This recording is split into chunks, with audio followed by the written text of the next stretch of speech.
All journalist welfare foundation के कानूनी सलाहकार कुणाल जैन ने कहा कि अनेकों त्योहार अकेले ही मनाए होंगे, क्या होली, दिवाली, ईद सब उस शूरवीर के इंतजार से सजाए होंगे। तिरंगे की आन बान शान की खातिर जीवन के अनमोल पल पहाड़, बीहड़, रेगिस्तान, जल के आंचल में ही सजाए होंगे। एकता कपूर जैसी नाट्यांगना सैनिक परिवार की पृष्ठभूमि को भी पहचान कैसे सकती। वो व्यथा, पीड़ा, हर पल माथे के सिंदूर को मिटाने का डर, रुदा सा माँ का गला मेरा लाल आएगा तो कलेजे से लगाऊंगी, दरवाजे पर लगी टकटकी लगाए, पथराई सी बूढ़ी आंखें राखी के इंतजार में साल भर इंतजार करती कलाई।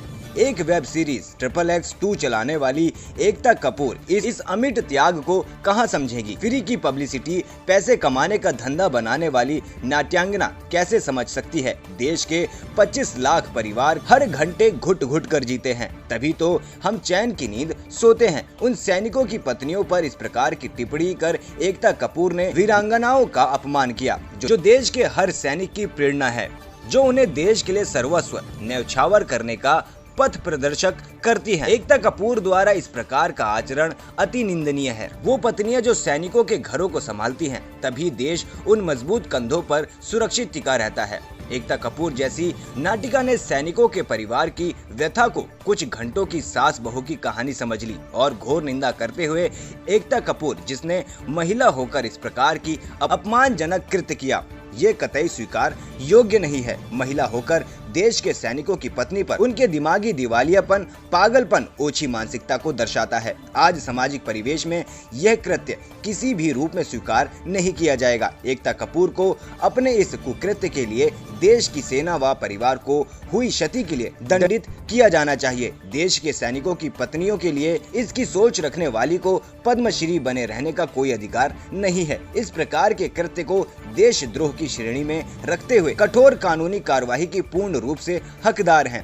हमारे द्वारा प्रस्तुत लेख केवल सैनिक परिवारों की गरिमा के लिए प्रस्तुत है। हमारा उद्देश्य किसी भी महिला के सम्मान को ठेस पहुंचाना नहीं है।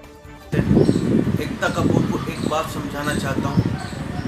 अरे तू क्या समझेगी सैनिक परिवारों की पृष्ठभूमि को। अरे अनेकों त्योहार उन्होंने अकेले ही बनाए होंगे और अनेकों ही त्योहार सैनिकों की राह में बनाए होंगे। तिरंगे की आन और बान शान को लेके पहाड़ और रेगिस्तान को जल से ही सजाए होंगे। एकता कपूर जैसी औरत एक सैनिक परिवार की पृष्ठभूमि को क्या समझेगी। अरे एक बूढ़ी औरत अपना गेट पे खड़े होकर इंतजार करती है कि कब मेरा लाल आएगा और मैं उसको अपने कलेजे से लगाऊंगी। एक बहन की राखी जो भाई अपनी हाथों की कलाइयों को सूना रखता है और इंतजार करता है कि कब मैं आऊँगा घर पे और अपनी बहन के हाथों से राखी बंधवाऊँगा।